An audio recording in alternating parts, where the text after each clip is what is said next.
Today, I will show you how to use the MCT8316ZT EVM out of the box to spin a brushless DC motor. For this demo, you will need the MCT8316ZT EVM, a brushless DC motor, a micro USB cable, and a flathead screwdriver. Let's begin. To start, we need to connect the motor phase outputs to phases A, B, and C of connector J13.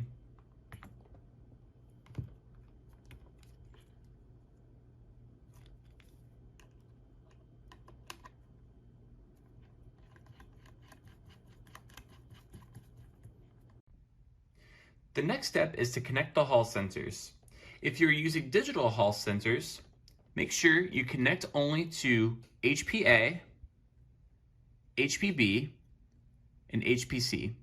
Make sure jumpers J8, J9, and J10 are populated to ensure pull-ups for those digital signals. If you're using analog Hall sensors, connect the differential signals to HPA and HNA for phase A, and likewise for HPB, HNB, and HPC, H and C. Hall power is on the top and Hall ground is on the bottom. For this motor, I will be using digital Hall signals. I will connect these to HPA, HPB, and HPC. The next step is to connect the power supply to the EVM. For this demonstration, I will use a DC barrel connector to connect it to the power supply. If you wish to enable the reverse polarity protection on the EVM, connect the positive of the power supply to VBAT and ground to P ground. If you wish to bypass the reverse polarity protection, connect the positive of the supply to VM and connect ground to P ground. In this implementation, I will enable reverse polarity protection by connecting the supply to VBAT and P ground.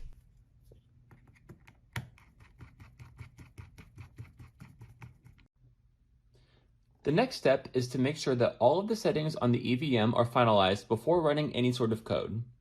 These settings include the hardware settings if using the hardware variant of the MCT8316, jumpers such as the PWM source, the 3.3 volt source, the 5 volt source, and the cycle-by-cycle current limit set by this resistor divider to produce an analog voltage for cycle-by-cycle current limit.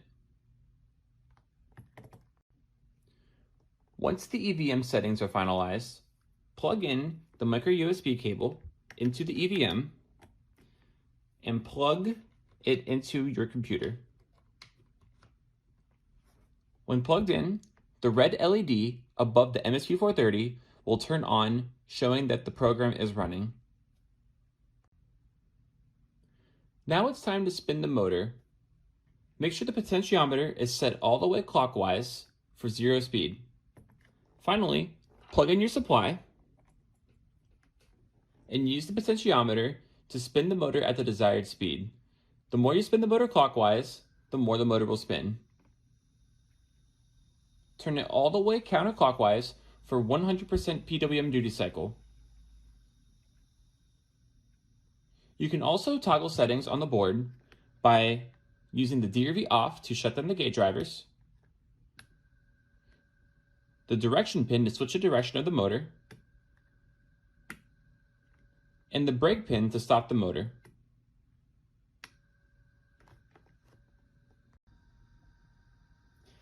Finally, we can use the GUI to monitor the motor performance.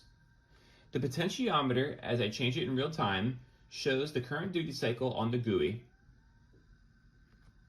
We can also set the motor to the desired number of pole pairs in order to see the speed update real time. Right now, the frequency generated from the MCT8316 is around 529 Hz, resulting in a motor speed of around 7,900 RPM.